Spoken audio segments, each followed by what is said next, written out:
سال کے دور کا اگر کوئی واقعہ بیان کرو گے تو اس میں صدیق کا نام تو آئے گا نا، اور کچھ بھی نہ بیان کرو تو کم از کم محبت کا ایک واقعہ حدیث کی کتابوں میں موجود ہے کہ ابو بکر نماز پڑھا کے باہر نکلے، حضرت حسین کھیل رہے تھے، جا کے اٹھایا، سینے سے لگایا، پیشانی میں بوسہ دیا، حضرت علی نے کہا پہچانا ہے کس کو اٹھایا ہے؟ ہاں دیکھ کے اٹھایا ہے، 61 سال عمر ہے پورے، فرمایا میں جانتا ہوں کون ہے؟ فرمایا ابن العلی شبہ النبی، علی کا بیٹا ہے، نبی کا چہرہ۔ اب یہ قصہ سنی مسلمان تو بیان کرے گا جس کا ابو بکر سے تعلق نہیں، وہ حسین کی صدیق کے زمانے کی زندگی کیسے بیان کرے؟ سمجھ نہیں آ رہی؟ حضرت عمر بن خطاب کے ساتھ حضرت حسین نے گزارے 10 سال۔ ہاں جی، 8 سال میں 10 ڈالو کتنے بنے گے؟ 18 سال کا وہ کڑیم، تندرست و توانا، صحت مند، خوبصورت، حسین و وجیح جوان، اس وقت وہ شادی کے قابل ہوتا ہے، کاروبار کے لائق ہوتا ہے، اپنے بوڑھے باپ کے ساتھ صلاح مشورے میں ساتھ بیٹھتا ہے، بلکہ والد اس کی رائے کو ترجیح دیتے ہیں کہ جو یہ کہہ رہا ہے وہ کہنا کرنا چاہیے۔ اب اس 18 سال میں حضرت علی ان بچوں سے مشورہ بھی لیتے ہیں، اور انہی 18 سال والی عمر کے اندر ہی تو ام کلثوم کا نکاح عمر بن خطاب کے ساتھ ہوا ہے، اور یہ ام کلثوم حضرت فاطمہ الزہرا کی بڑی بیٹی ہے، حضرت حسنین کریمین کی سگی بہن ہے، اور سیدنا علی اپنے بیٹوں کے مشورے کے بغیر تو اپنی بیٹی کا نکاح عمر سے کر رہے ہیں، آخر ان سے مشورہ کیا ہے۔ اب اس نکاح کا نہ وہاں تذکرہ ہوگا، نہ اس مشورے کا تذکرہ ہوگا، نہ عمر اور حسین کی محبت کا تذکرہ ہوگا، وہ تذکرہ کرے تو روٹی کیسے کھائے؟ تم پہ افسوس ہے کہ تم نے اس 18 سال والے جوان کی زندگی کیوں نہیں جانا؟ اس میں آپ نے کیوں نہیں بتایا کہ حضرت عمر کا اور حضرت حسین کا کتنا تعلق تھا، عمر اور حسین میں کتنی محبت تھی، عمر اور حسین میں کیا کیا رشتے داری تھی رضی اللہ تعالیٰ عنہ۔ میں صرف یہ سوالیہ ساری باتیں آپ کے سامنے چھوڑے جا رہا ہوں۔ 18 سال کے بعد 12 سال کا زمانہ ہے سیدنا عثمان بن عفان کا، دور حکومت۔ کتنے سال؟ 12 سال۔ 18 میں 12 اور آئے تو کتنے بنے گے؟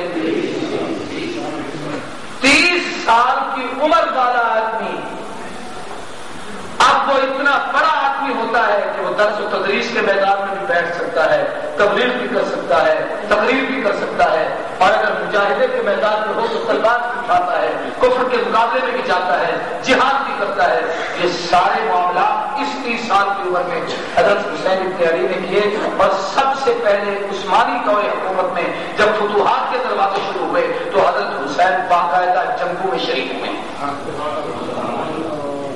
قسطنطنیہ دنیا کی جنگ کا بڑا مشہور قصہ ہے، میں اس قصے کو نہیں دہرانا چاہتا ہوں۔ اس جنگ میں جناب حسین وہاں تک پہنچے، ابو ایوب انصاری کے جنازے میں شریک ہوئے۔ بھائی جہاں فتوحات کے دروازے حسین کھول رہے ہیں تم اس کا تذکرہ کیوں نہیں کرتے؟ کربلا میں صرف یہی بتانا چاہتے ہو کہ معاذ اللہ حضرت حسین گئے اور ظاہراً اسباب کی دنیا میں شہید ہو گئے، وہ کامیاب نہ ہو، اور اسی پہ تم نے رونا باغیرہ کرنا شروع کر دیا۔ میں تو کہتا ہوں حسین کربلا میں بھی جاتے کامیاب ہے، لیکن جہاں واقعتاً حسین نے کامیابی کے جوہر دکھائے ہیں، جنگیں لڑی ہیں، تلوار اٹھائی ہے، کفر کے مقابلے میں حضرت عثمان کے زمانے میں گئے ہیں، کفر کے مقابلے میں عثمان ابن عفان کے حکم سے فوجوں کی قیادتیں کی ہیں، اس کا ذکر کیوں نہیں کرتے؟ یہ وہاں ہوگا نہیں، وہاں ہو تو پھر عثمان کا ذکر بھی تو کرنا پڑے گا۔ یہاں اس لیے نہیں ہوتا کہ ہم اس کا مطالعہ نہیں کرتے، ہم اسے تیار یاد نہیں کرتے۔ سیدنا عثمان بن عفان رضی اللہ تعالیٰ عنہ کے بعد 6 سال دور اقتدار، دور حکومت، دور خلافت سیدنا علی بن ابی طالب کرم اللہ وجہہ اور سیدنا حضرت حسن رضی اللہ تعالیٰ عنہ، ان دونوں بزرگوں کا ہے۔ یہ تو بھائی اور باپ کا زمانہ ہے، کم از کم اس کو ہی بیان کر دو، سمجھو یار، خدا کے لیے میری بات، اس کو بھی بیان نہیں کرتے۔ کیوں؟ کہ اس میں ان دونوں بھائیوں کا تو کردار تھا، حضرت حسن کا اور حضرت حسین کا، جنہوں نے اپنے ابے علی کو یہی مشورہ دیا تھا کہ اسلامی سلطنت کے استحکام کے لیے آپ کا اور امیر معاویہ کا جوڑ بڑا ضروری ہے، اگر آپ کی صلح نہ ہوئی تو امت مسلمہ کا حال کیا ہوگا؟ ان بیٹوں کا یہ عجیب مشورہ ہے، آپ حیران ہو جائیں گے۔ اور آپ شاید اس حقیقت سے واقف نہیں، حسن کا لفظ ہی اس سے ہے، اچھائی کے معنی میں، صلح کرانے کے معنی میں۔ حسن کو حسن کہا ہی سے کیا ہے، حضور نے فرمایا ان ابن الصالح، یہ میرا نیک بیٹا وہ ہے جو امت مسلمہ کے دو عظیم فریقوں کے، دو عظیم جماعتوں کے درمیان صلح کرائے۔ اس کے بعد 20 سال زمانہ ہے، یہ اب کہاں تک پہنچ گیا؟ 30 سال تک پہنچ گیا۔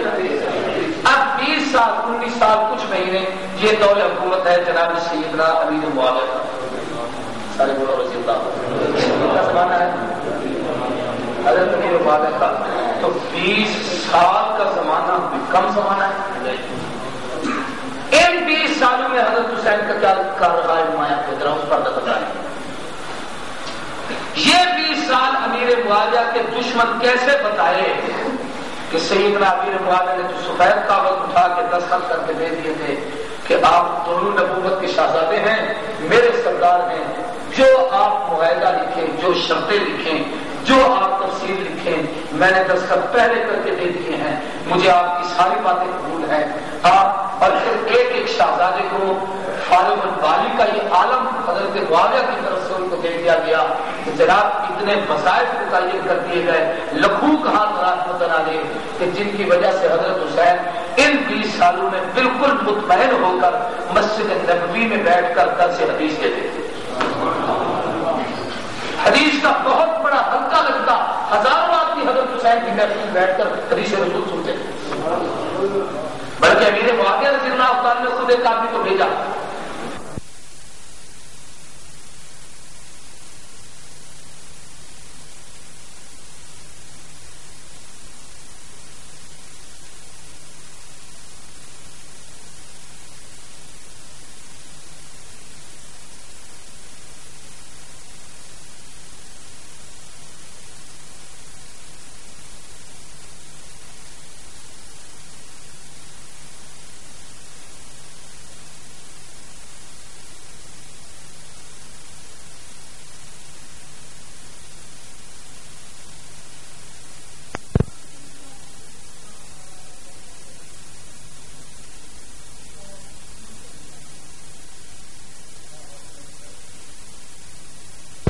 ہماری کمزوری ہے، ہم نے خیال نہیں کیا۔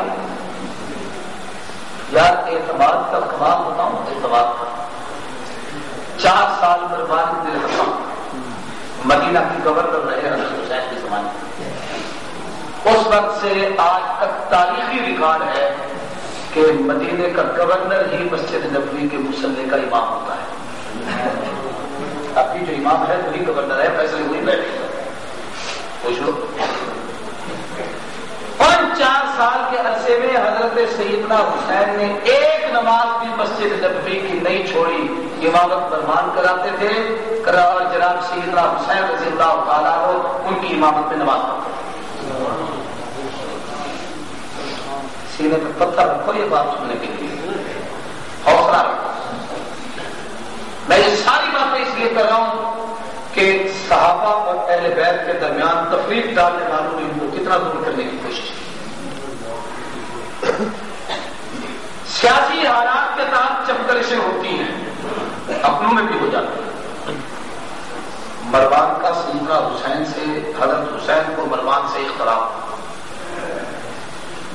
مروان کو شبہ ہوا، دمشق سے کچھ لوگ آئے شام سے، سیدنا معاویہ کو اس نے خط لکھا کہ یہاں حضرت حسین کے پاس کچھ آدمی آئے ہوئے ہیں، مجھے لگتا ہے کہ حضرت حسین کے ساتھ وہ مل کر آپ کے خلاف کوئی بغاوت نہ کریں۔ جن لوگوں کے ذہن میں کچھ ہو تو وہ اکثر ایسے اپنے ذہن کا اظہار کر دیتے ہیں۔ سیدنا حسین رضی اللہ، حضرت امیر معاویہ رضی اللہ تعالیٰ عنہ نے اس کاتب وحی نے عجیب جملہ لکھا، فرمایا میرا جو سیدنا حسین ابن علی کے اور حضرت سیدنا حسن کے ساتھ معاہدہ ہوا ہے، اور جس معاہدے پر ہمارا فیصلہ اتفاق رائے ہوا ہے، مجھے نبوت کے شہزادے سے یہ توقع نہیں کہ وہ اس کی خلاف ورزی کریں. یہ خون نبوت ہے, یہ خاندان رسالت ہے. یہ لوگ اپنی جان تو دیتے ہیں, اپنے باتوں کو نہیں چھوڑا کرتے. اس لیے مجھے حسین ابن علی پہ پورا اعتماد ہے. تو بھی پریشان نہ ہو, حسین کے پاس 2 نہیں ہزاروں آ کے رہیں, حضرت حسین ان کی جتنی ضیافت کرتے رہیں, ان کو کھلاتے پلاتے رہیں. میں مطمئن ہوں کہ حسین میرے خلاف کوئی بات نہیں کرے. یہ اعتماد ہے بے اعتمادی, اس کو بھی نہیں جان کرتے. حضرت حسین کی سیرت میں اس کو بھی نہیں جان کرتے. 25 حج ہوئے ہیں حضرت حسین نے کیے ہیں, اس کو کیوں نہیں بیان کرتے. 1000 جونیا نوافل پڑھتے تھے, 1000 رکعت, کیوں نہیں بیان کرتے. روزانہ کا معمول تھا قرآن مجید کا ایک ختم کرنا, اس کو کیوں نہیں بیان کرتے. ہدایت اور تحائف, صدقات اور عطیات جناب باہر سے جو آتے حضرت کی خدمت میں, حضرت خود تو استعمال نہیں کرتے تھے. بعض دفعہ بالکل حضور اکرم صلی اللہ علیہ وسلم کے زمانے کا سما ہوتا, مسجد نبوی میں جیسے حضور کے دور میں ڈھیر لگ جاتا تھا, سیدنا حسین کے پاس اتنا ڈھیر لگتا. آپ باقاعدہ تشتری اتفاق منگا کر ان تراہم کو ایسے پکڑ پکڑ کے اکٹھا کر کے, جیسے کسی شخص کو آپ آٹا یا دانے اٹھا کر دیں, ایسے وہ اشرفیے اور تراہم و دنانیر بھر بھر کے لوگوں میں تقسیم کرتے تھے, اور شام تک ایک پائی بھی اپنے پاس نہیں رکھتے. سخاوت. پیدل حج کیے ہیں, آنے اور جانے کے سارے فیصلے طے کیے ہیں, فاصلے طے کیے. یہ ساری گفتگو ان کی سیرت کا حصہ ہے. سیدنا ابی معاویہ رضی اللہ تعالی نے اپنے آخری زمانے میں اپنی جگہ اپنا ولی عہد اپنے بیٹے یزید کو بنایا, اور شرع صدر سے بات سننا. میں ساری تقریر میں قرآن سر پر رکھ کر قسم اٹھا کر یہ بات کہہ سکتا ہوں, اللہ کے گھر میں بیٹھا ہوں, باوضو بیٹھا ہوں, کہ میں پوری گفتگو میں صحابہ کا بھی وکیل صفائی ہوں, اہل بیت کا بھی وکیل صفائی ہوں. ہر وہ بات جو کسی صحابی رسول پہ طنز و تال و تشریح یا ان کی عظمت کے خلاف کوئی شخص کرے گا, تاریخ کو ساتھ لے کر, میں اس کو قبول کرنے کے لیے تیار نہیں. ہم صحابہ کے وکیل ہیں. یزید کو آڑ بنا کر سیدنا علی نے معاویہ پہ الزام لگائے جائیں, یہ بات قابل قبول نہیں ہے. یزید کو آڑ بنا کر حضرت حسین کو معاذ اللہ ان کی شان میں کوئی گستاخی کی جائے تو یہ بھی قابل قبول نہیں. ہم خارجی بھی نہیں ہیں, ہم رافضی بھی. اہل سنت ہے, اور اہل سنت کا معیار یہ ہے کہ صحابہ اہل بیت دونوں سے محبت کریں. سیدنا علی معاویہ نے اپنی شورا سے کے اجلاس میں یہ بات رکھی کہ میں انتظام کیسے کروں. اس شورا کا فیصلہ تھا جو اس وقت وہاں تھے, اس میں صحابہ بھی تھے, یاد رکھو. حوصلے کے جملے ہیں, ذرا دل تھام کے سننا. اس میں طے ہوگا کہ جناب آپ ولی ہے جس کو بنا دیجیے, اس لیے کہ حضرت عثمان کی شہادت کے بعد نامزدگی فوراً نہ ہوئی تو نتائج